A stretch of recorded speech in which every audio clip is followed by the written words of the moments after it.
Differently from the show, when Rick Grimes was killed in the comics, he stayed dead. So he probably got a nice, glorious way to go, right? Well, let's look at issue 191. Rick stopped the fight between the Commonwealth and Hilltop, essentially. Maggie came to the Commonwealth and helped clear the horde inside the Commonwealth. The Commonwealth would have a pretty hard time doing it on their own, but Pamela wasn't a big fan of that. Out of jealousy for how much her people loved Rick, she ordered them to attack the Hilltop people. Rick then made a nice speech. He says that they are in fact not the Walking Dead and that they need to work together to survive. That turned the Commonwealth's people against Pamela. She was put in jail for her crimes by her own people. Sometime later, Rick comes to her cell. She's acting all bitchy, but Rick lets her out, giving her a second chance. She lost all political power in the Commonwealth though. That night, Rick and Carl had a deep debate before Rick went to his room to sleep, until he was awakened by Sebastian Milton, the little brat everybody hates, and he shot Rick in his heart multiple times. Then he escaped the scene of murder like a little coward he is. The next morning, Carl waked up. He chatted with Jesus for a while before going to see his dad. But when he got to his bedroom, he heard noises, and then he saw him. His dad was dead and he shot him. A few days later, Pamela called Carl to tell him that they found the killer. The killer was her son, Sebastian. Carl tells her that Sebastian is to be locked away or he'll take the matters in his own hands. Michonne also tells Pamela that she will not take control of the Commonwealth again just because people feel sorry for her. Carl goes to see Sebastian in the cell. He tries to play the victim, but Carl wouldn't have it. He tells Sebastian that he doesn't feel sorry for Rick, but for himself, and that he'll enjoy watching him rot in his cell. Carl then leaves to go bury Rick next to Andrea in Alexandria, but it turns out that many people, even some from the Commonwealth, want to go live back to Alexandria, so they all head off. At the way to Alexandria, Carl breaks, falls off the wagon and starts talking about how much Rick sacrificed for everyone. This is the point where the comics end. Well, there is another issue, but there's a massive time jump where the civilization is basically rebuilt. Honestly, I know that many people were surprised by Rick's death, but I honestly had a feeling that this is gonna happen. It just felt like something Kirkman would do. Ironic and wrong, even disrespectful to the character.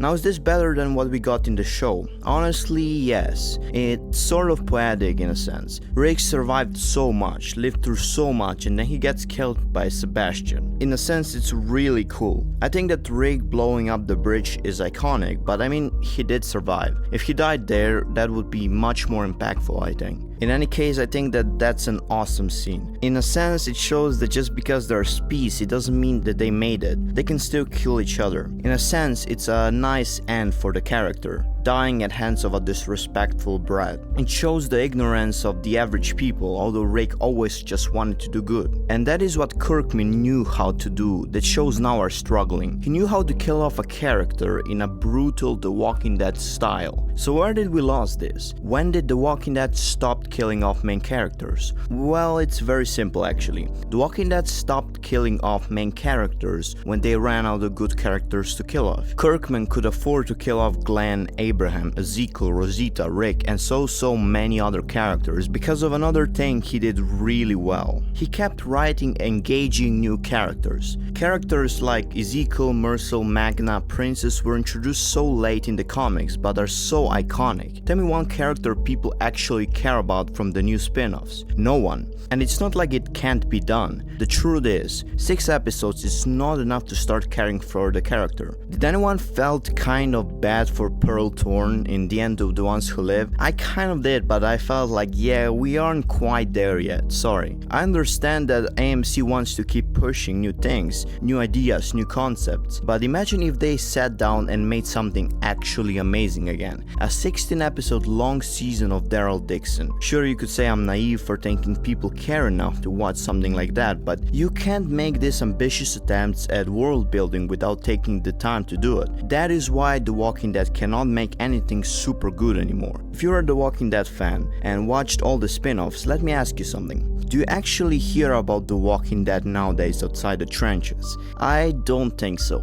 But now imagine for a second that Daryl died. Now everybody would be talking about this. Everyone would care. The news would be everywhere. I'm not saying that that's what they should do, but taking the 6 remaining characters and making them invincible is not the way to go. The Walking Dead works kind of like this. You introduce the character, you make a new character live through the death of the old character, you introduce a new character and make them watch the new character die, and repeat. It doesn't have to work like that for everything, but it's time for someone to die, and it's time to make something a little slower paced, that doesn't feel like a Marvel movie but a The Walking Dead show, with interesting post-apocalyptic character drama. Anyway, just my 2 cents, guys. This wasn't even in the script, Rick's part was just a little short. See ya.